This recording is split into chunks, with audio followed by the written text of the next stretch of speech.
أعوذ بالله من الشيطان الرجيم. بسم الله الرحمن الرحيم. سيقول السفهاء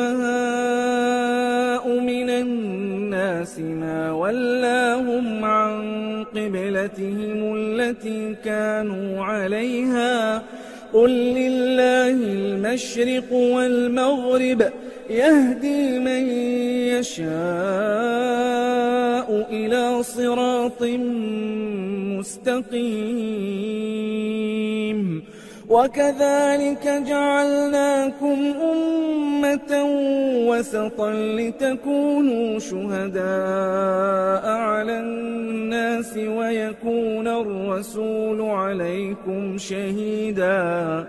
وما جعلنا القبلة التي كنت عليها إلا لنعلم من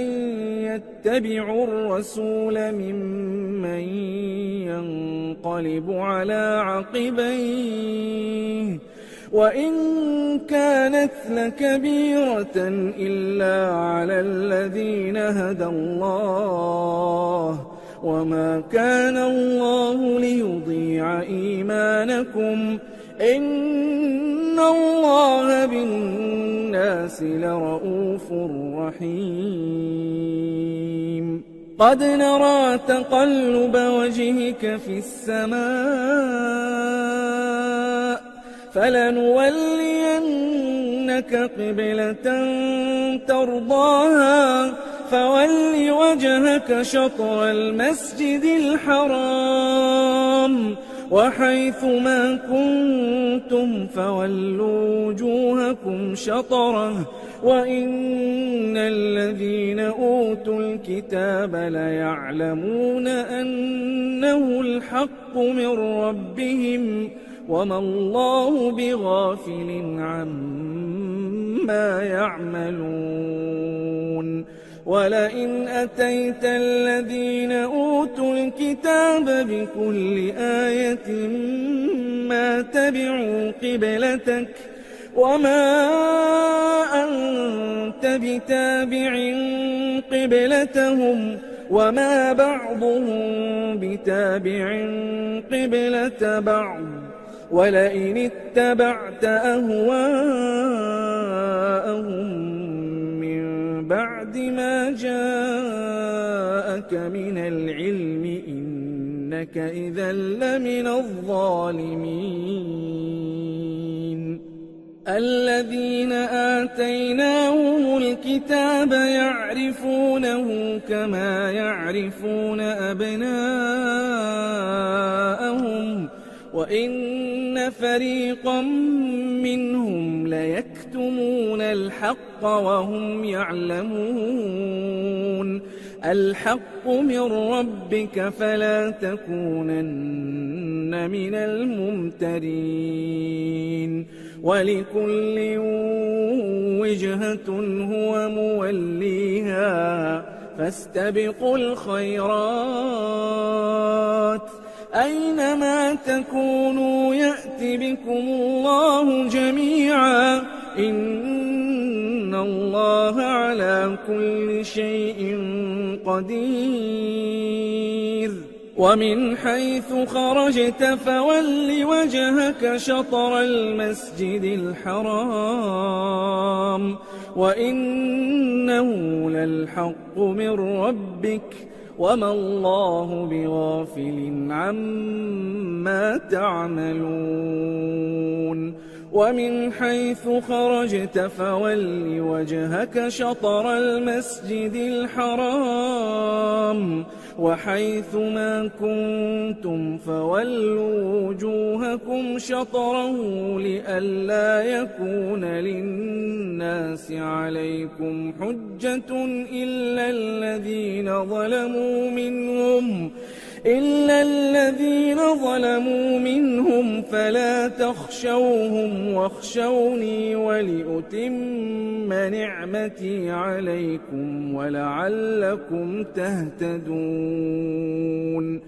كما أرسلنا فيكم رسولا منكم يتلو عليكم آياتنا ويزكيكم ويعلمكم الكتاب والحكمة ويعلمكم ما لم تكونوا تعلمون فاذكروني أذكركم واشكروا لي ولا تكفرون يا أيها الذين آمنوا استعينوا بالصبر والصلاة إن الله مع الصابرين ولا تقولوا لمن يقتل في سبيل الله أموات بل أحياء ولكن لا تشعرون ولنبلونكم بشيء من الخوف والجوع ونقص من الأموال والأنفس والثمرات وبشر الصابرين الذين إذا أصابتهم مصيبة قالوا إنا لله وإنا إليه راجعون أولئك عليهم صلوات من ربهم ورحمة وأولئك هم المهتدون إن الصفا والمروة من شعائر الله فمن حج البيت أو اعتمر فلا جناح عليه أن يطوف بهما ومن تطوع خيرا فإن الله شاكر عليم إن الذين يكتمون ما أنزلنا من البينات والهدى من بعد ما بيناه للناس في الكتاب أولئك يلعنهم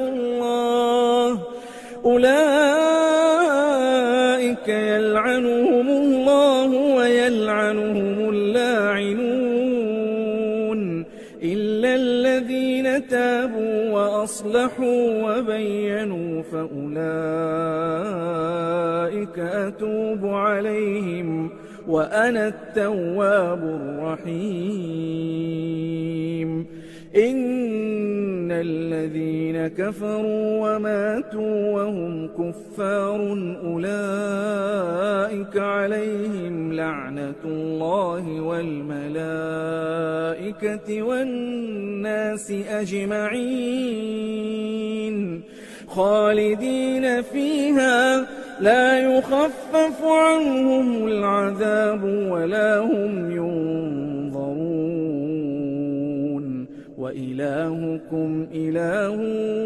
واحد لا إله إلا هو الرحمن الرحيم إن في خلق السماوات والأرض واختلاف الليل والنهار والفلك التي تجري في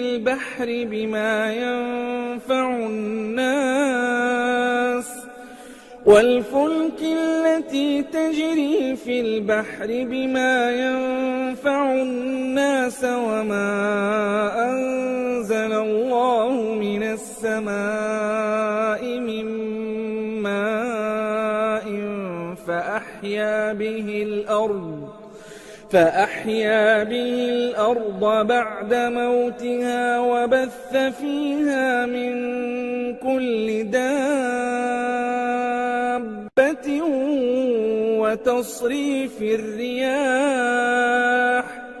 وتصريف الرياح والسحاب المسخر بين السماء والأرض لآيات لقوم يعقلون ومن الناس من يتخذ من دون الله أندادا يحبونهم كحب الله والذين آمنوا أشد حبا لله ولو يرى الذين ظلموا إذ يرون العذاب أن القوة لله جميعا وأن الله شديد العذاب إذ تبرأ الذين اتبعوا من الذين اتبعوا ورأوا العذاب وتقطعت بهم الأسباب وقال الذين اتبعوا لو أن لنا كرة فنتبرأ منهم كما تبرأوا منا كذلك يريهم الله أعمالهم حسرات عليهم وما هم بخارجين من النار يا أيها الناس كلوا مما في الأرض حلالا طيبا ولا تتبعوا خطوات الشيطان إنه لكم عدو مبين إنما يأمركم بالسوء والفحشاء وأن تقولوا على الله ما لا تعلمون وإذا قيل لهم اتبعوا ما أنزل الله قالوا بل نتبع ما ألفينا عليه آباءنا أولو كان آباؤهم لا يعقلون شيئا ولا يهتدون ومثل الذين كفروا كمثل الذي ينعق بما لا يسمع إلا دعاء ونداء صم بكم عمي فهم لا يعقلون يا أيها الذين آمنوا كلوا من طيبات ما رزقناكم واشكروا لله إن كنتم إياه تعبدون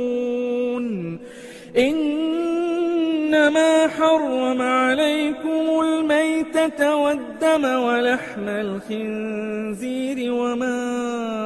أهل به لغير الله فمن اضطر غير باغ ولا عاد فلا إثم عليه إن الله غفور رحيم إن الذين يكتمون ما أنزل الله من الكتاب ويشترون به ثمنا قليلا أولئك ما يأكلون في بطونهم إلا النار ولا يكلمهم الله يوم القيامة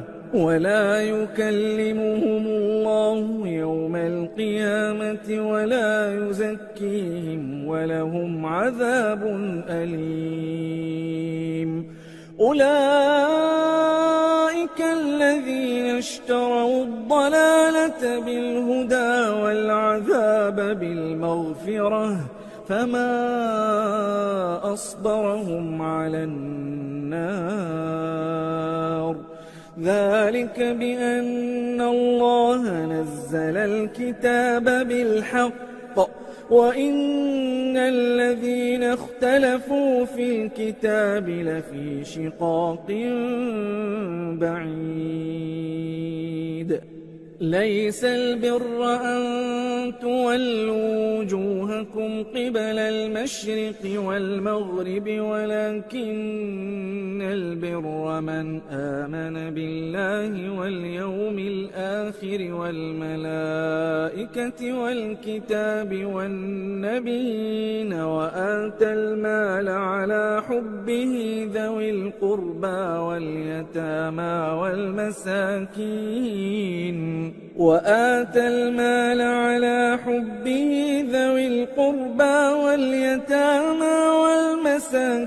وابن السبيل والسائلين وفي الرقاب وأقام الصلاة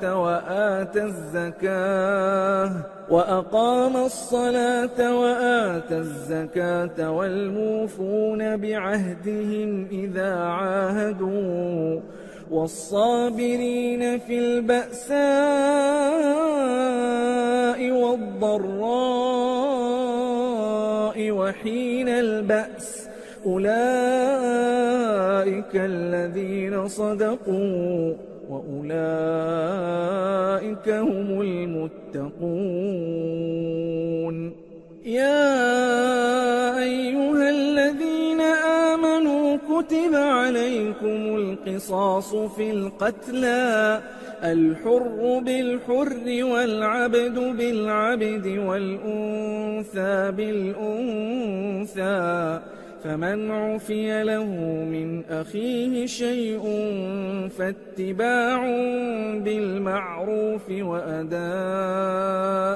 إليه بإحسان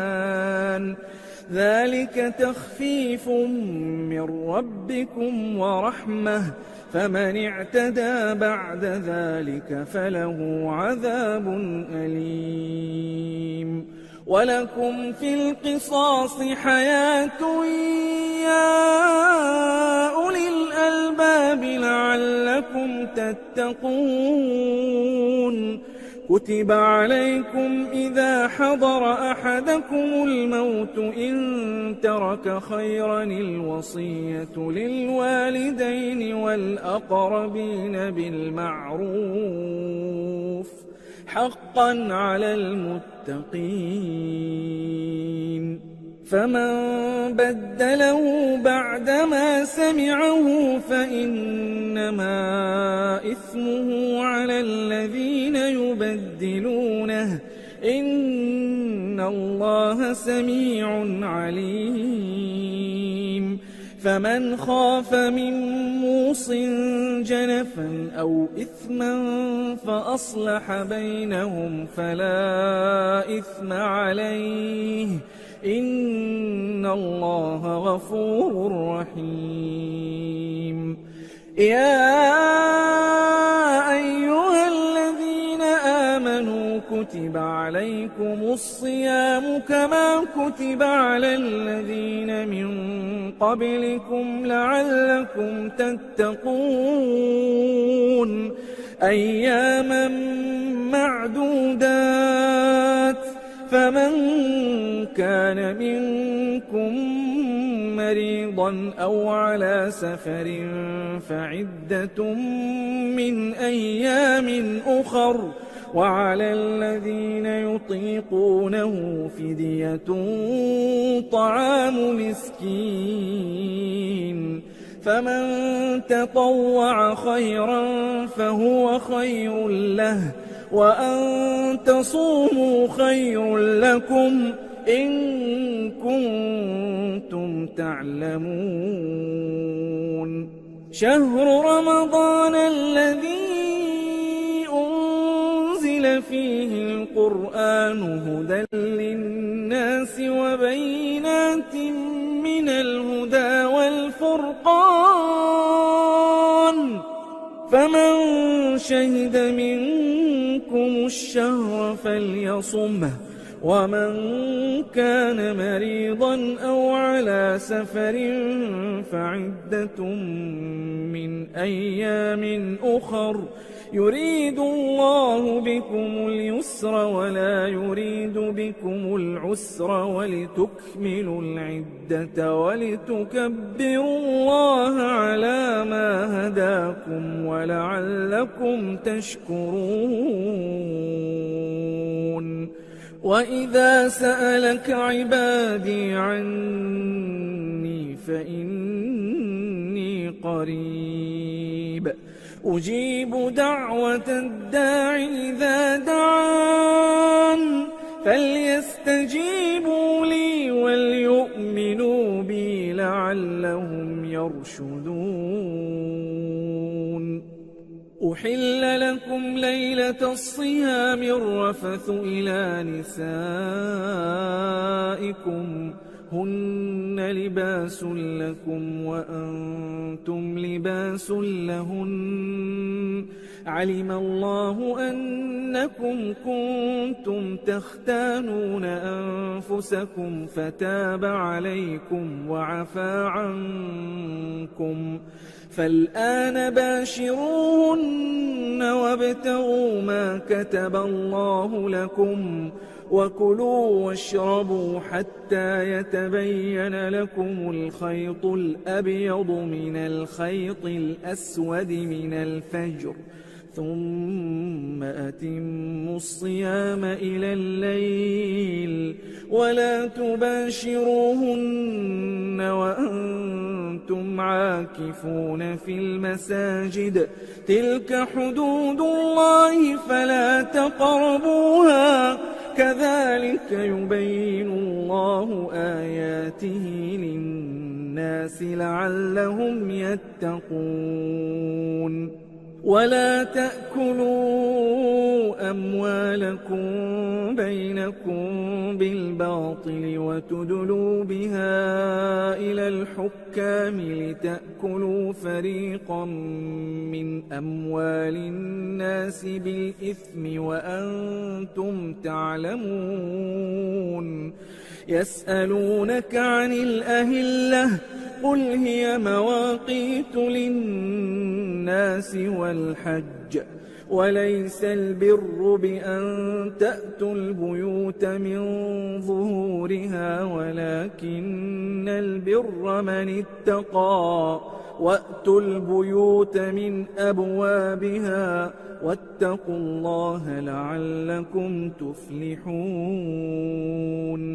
وقاتلوا في سبيل الله الذين يقاتلونكم ولا تعتدوا إن الله لا يحب المعتدين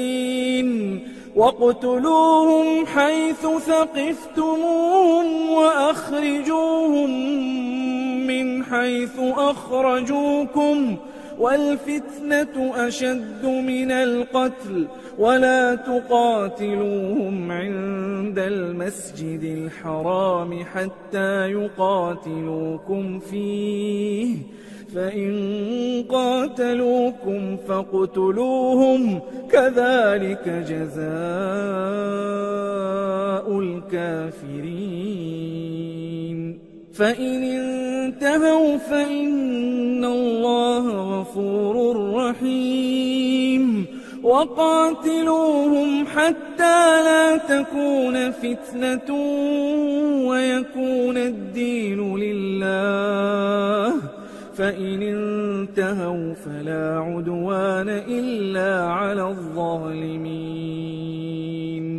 الشهر الحرام بالشهر الحرام والحرمات قصاص فمن اعتدى عليكم فاعتدوا عليه بمثل ما اعتدى عليكم واتقوا الله واعلموا أن الله مع المتقين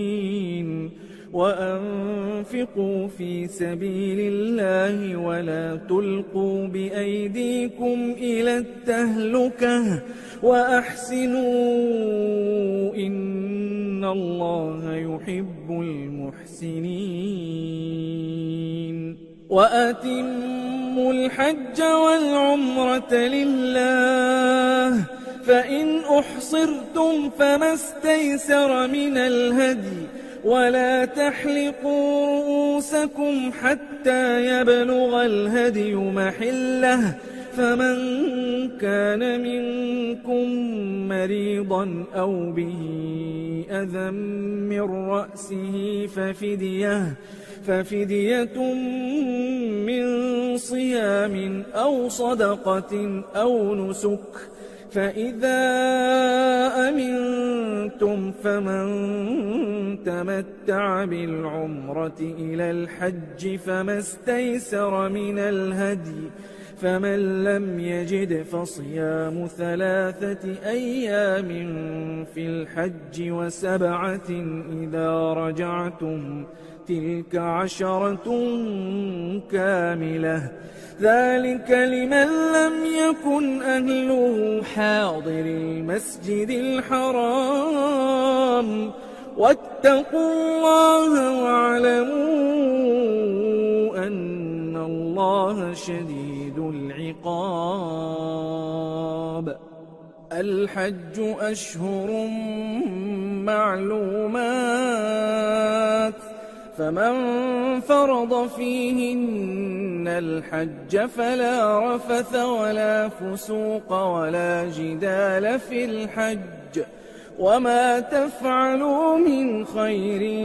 يعلمه الله وتزودوا فإن خير الزاد التقوى واتقون يا أولي الألباب ليس عليكم جناح أن تبتغوا فضلا من ربكم فإذا أفضتم من عرفات فاذكروا الله عند المشعر الحرام واذكروه كما هداكم وإن كنتم من قبله لمن الضالين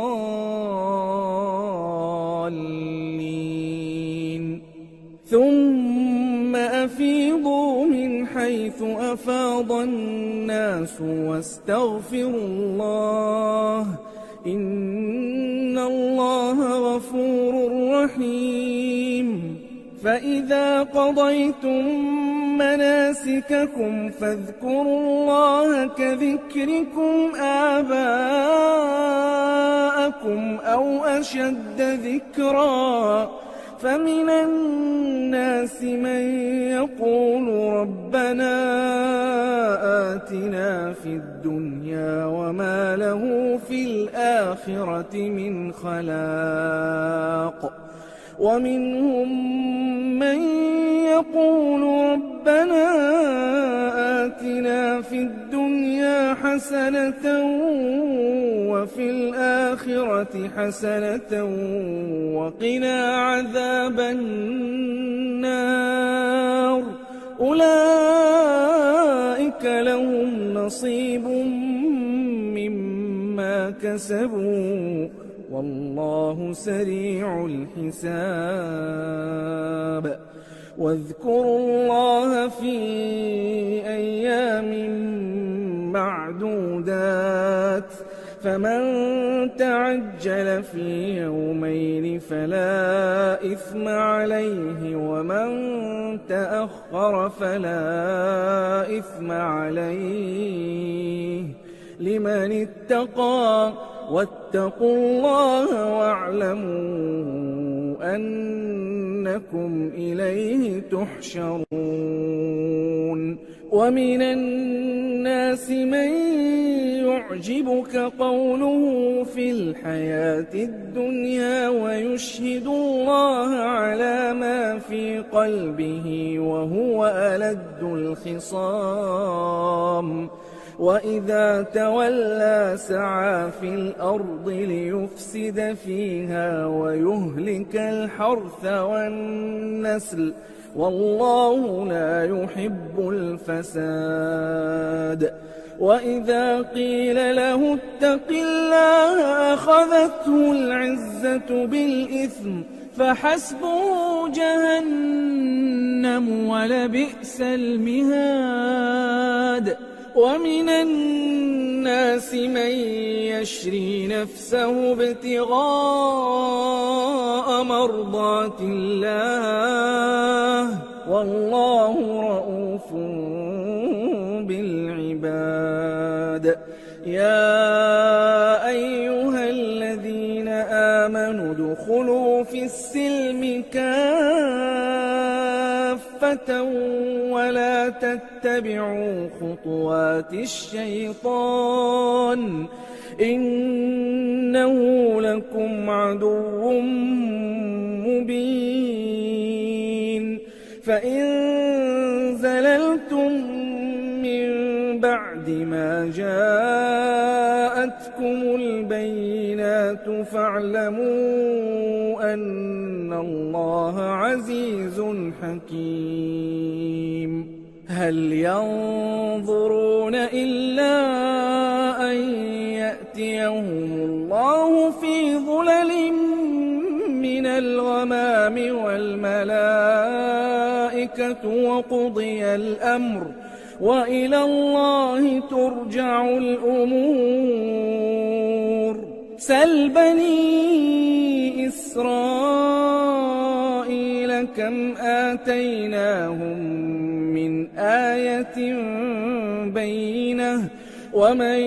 يبدل نعمة الله من بعد ما جاءته فإن الله شديد العقاب زين للذين كفروا الحياة الدنيا ويسخرون من الذين آمنوا والذين اتقوا فوقهم يوم القيامة والله يرزق من يشاء بغير حساب كان الناس أمة واحدة فبعث الله النبيين مبشرين ومنذرين وأنزل معهم الكتاب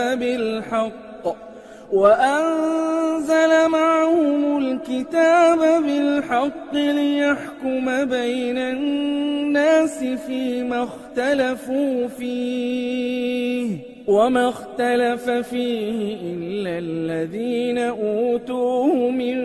بعد ما جاءتهم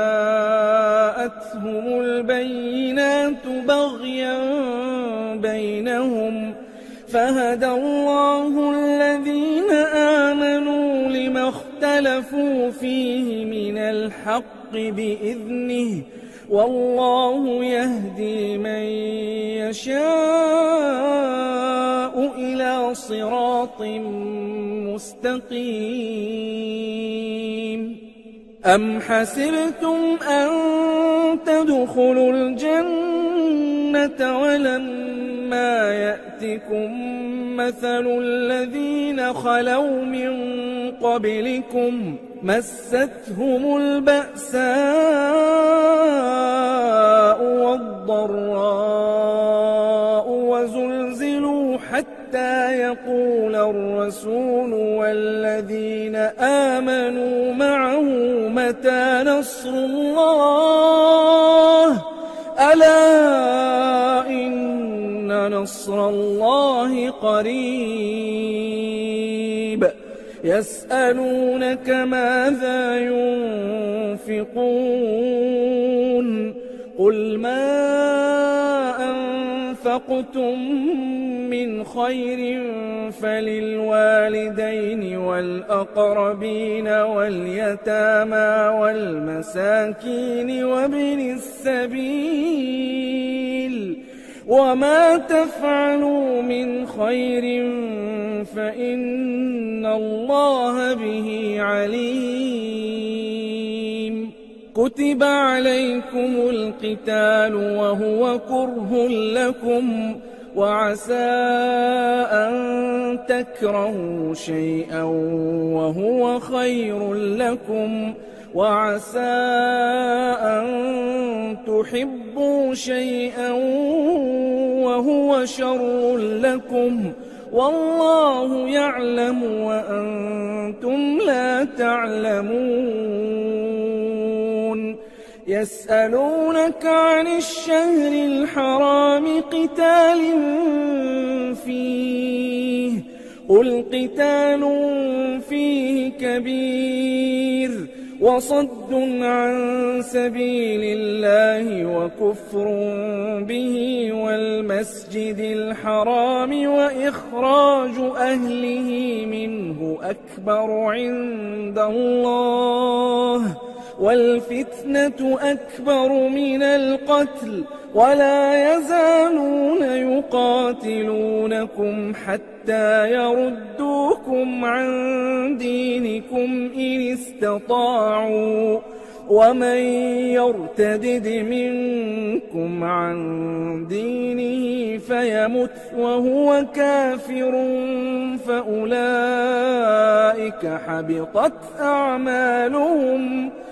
فأولئك حبطت أعمالهم في الدنيا والآخرة وأولئك أصحاب النار هم فيها خالدون إن الذين آمنوا والذين هاجروا وجاهدوا في سبيل الله أولئك يرجون رحمة الله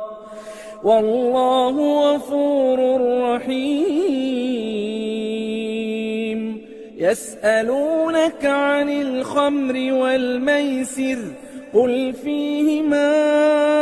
إثم كبير ومنافع للناس وإثمهما أكبر من نفعهما ويسألونك ماذا ينفقون قل العفو كذلك يبين الله لكم الآيات لعلكم تتفكرون في الدنيا والآخرة ويسألونك عن اليتامى قل إصلاح لهم خير وإن تخالطوهم فإخوانكم والله يعلم المفسد من المصلح ولو شاء الله لأعنتكم إن الله عزيز حكيم ولا تنكحوا المشركات حتى يؤمنوا ولأمة مؤمنة خير من مشركة ولو أعجبتكم ولا تنكحوا المشركين حتى يؤمنوا ولعبد مؤمن خير من مشرك ولو أعجبكم أولئك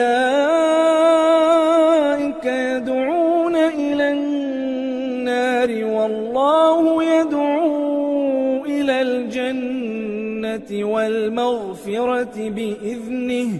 ويبين آياته للناس لعلهم يتذكرون ويسألونك عن المحيض قل هو أذى فاعتزلوا النساء في المحيض ولا تقربوهن حتى يطهرن فإذا تطهرن فأتوهن من حيث أمركم الله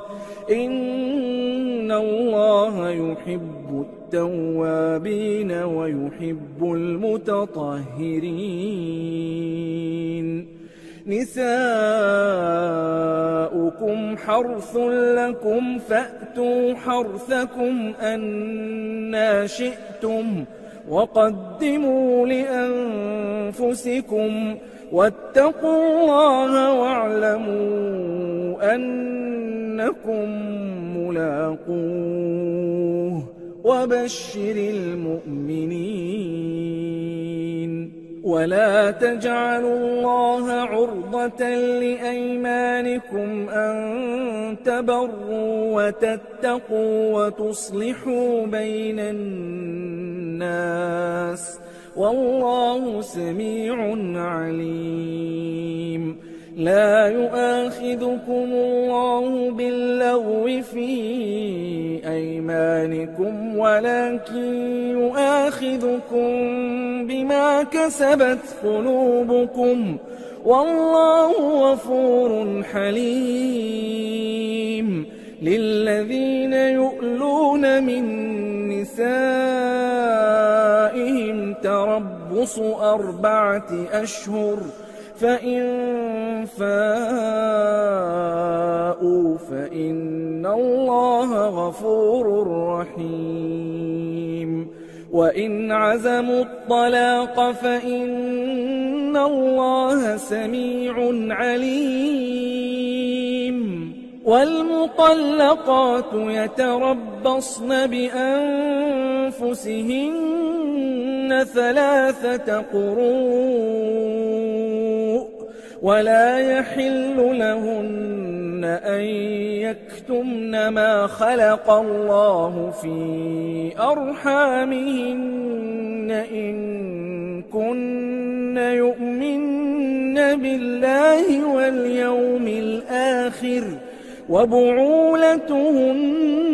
أحق بردهن في ذلك إن أرادوا إصلاحا ولهن مثل الذي عليهن بالمعروف وللرجال عليهن درجة والله عزيز حكيم. الطلاق 2 فإمساك بمعروف أو تسريح بإحسان ولا يحل لكم أن تأخذوا مما آتيتموهن شيئا إلا أن يخافا ألا يقيما حدود الله فإن خفتم ألا يقيما حدود الله فلا جناح عليهما فيما افتدت به تلك حدود الله فلا تعتدوها ومن يتعد حدود الله فأولئك هم الظالمون. فإن طلقها فلا تحل له من بعد حتى تنكح زوجا غيره فإن طلقها فلا جناح عليهما أن يتراجعا إن ظنا أن يقيما حدود الله وتلك حدود الله يبينها لقوم يعلمون. وإذا طلقتم النساء فبلغن أجلهن فأمسكوهن بمعروف أو سرحوهن بمعروف ولا تمسكوهن ضرارا لتعتدوا ومن يفعل ذلك فقد ظلم نفسه ولا تتخذوا آيات الله هزوا واذكروا نعمة الله عليكم وما أنزل نزل عليكم من الكتاب والحكمة يعظكم به واتقوا الله واعلموا أن الله بكل شيء عليم. وإذا طلقتم النساء فبلغن أجلهن فلا تعضلوهن أن ينكحن أزواجهن إذا تراضوا بينهم بالمعروف،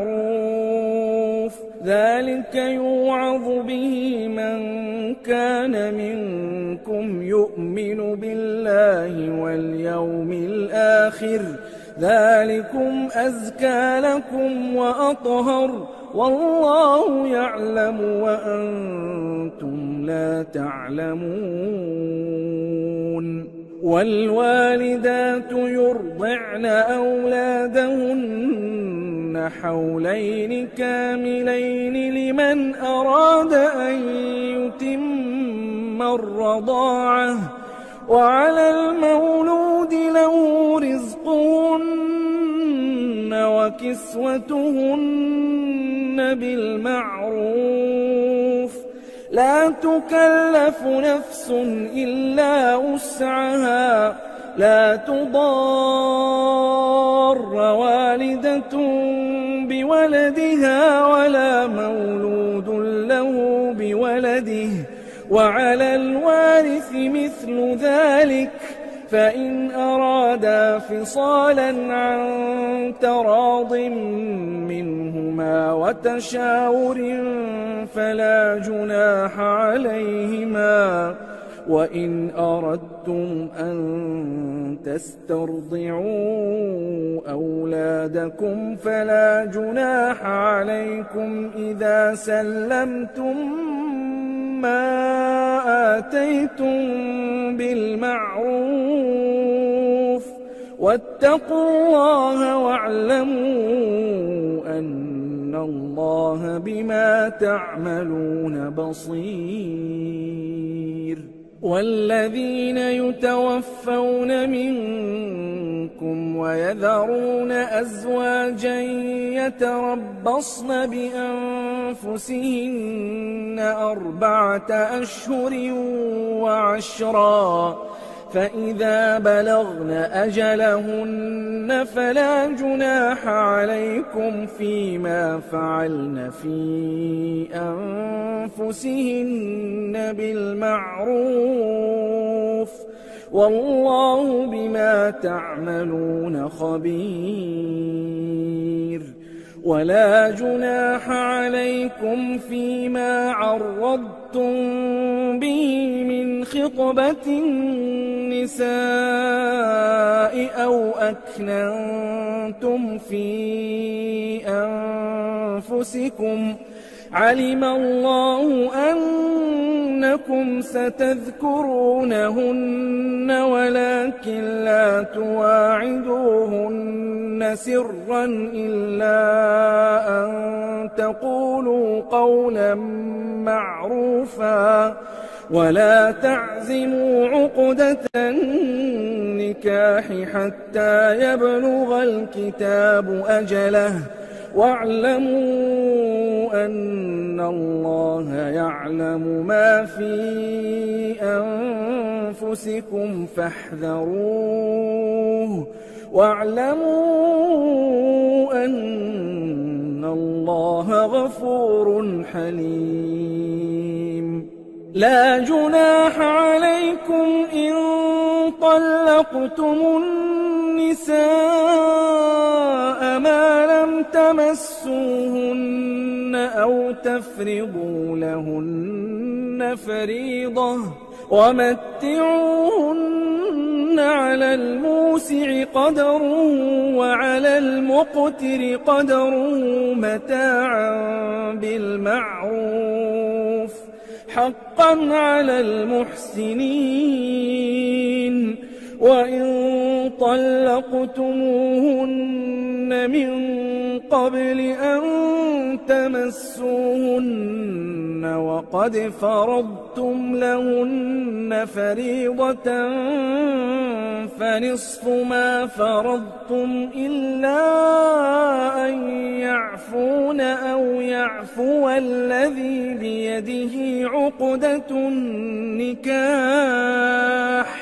وأن تعفوا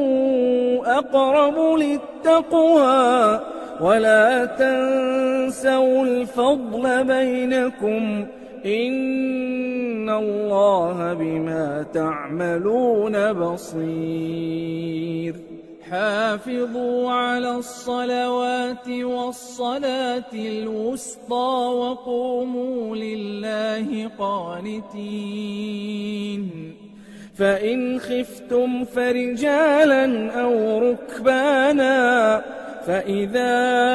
أمنتم فاذكروا الله كما علمكم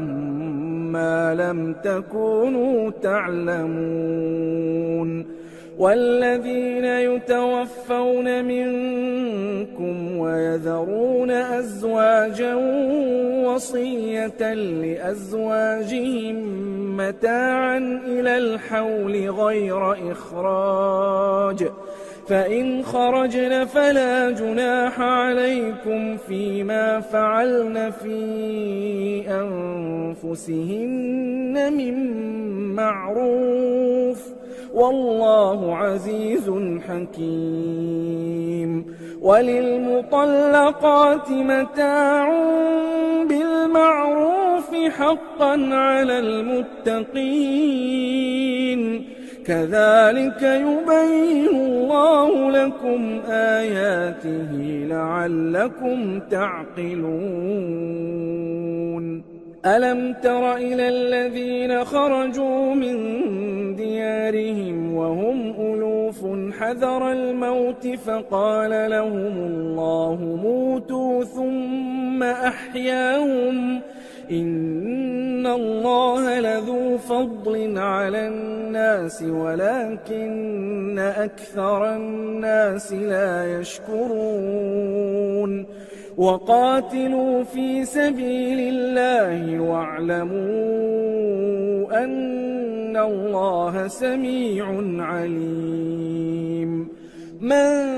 ذا الذي يقرض الله قرضا حسنا فيضاعفه له أضعافا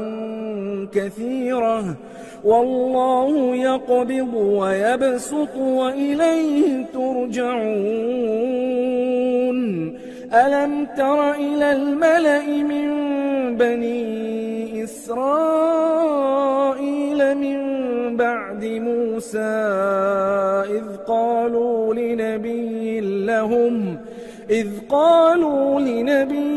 لهم ابعث لنا ملكا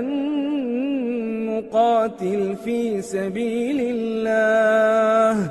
قال هل عسيتم إن كتب عليكم القتال ألا تقاتلوا قالوا وما لنا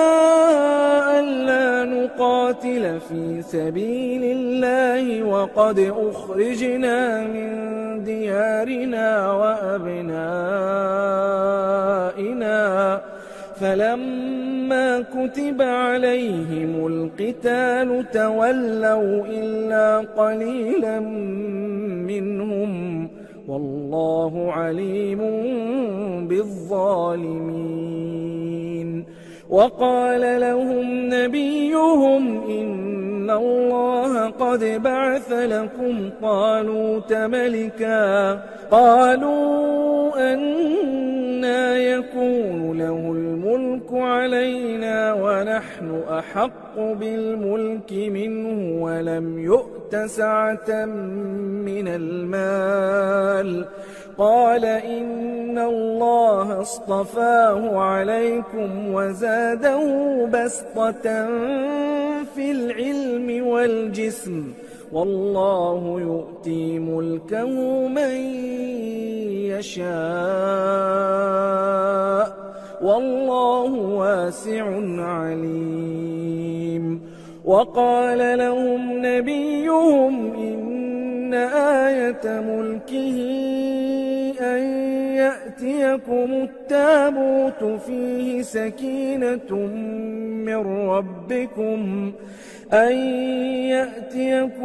التابوت فيه سكينة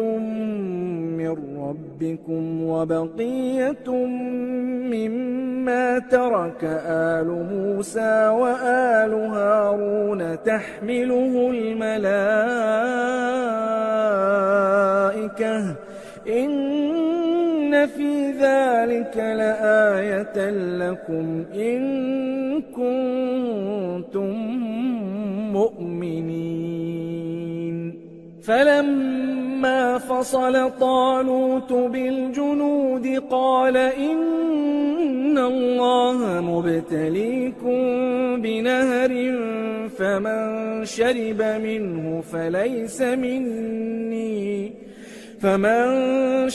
منه فليس مني ومن لم يطعمه فإنه مني إلا من اغترف غرفة بيده فشربوا منه إلا قليلا منهم فلما جاوزه هو والذين آمنوا معه قالوا لا طاقة لنا اليوم بجالوت وجنوده قال الذين يظنون أنهم ملاقو الله كم من فئة قليلة غلبت فئة كثيرة بإذن الله والله مع الصابرين ولما برزوا لجالوت وجنوده قالوا ربنا أفرغ علينا صبرا وثبت أقدامنا وانصرنا على القوم الكافرين فهزموهم بإذن الله وقتل داود جالوت وآتاه الله الملك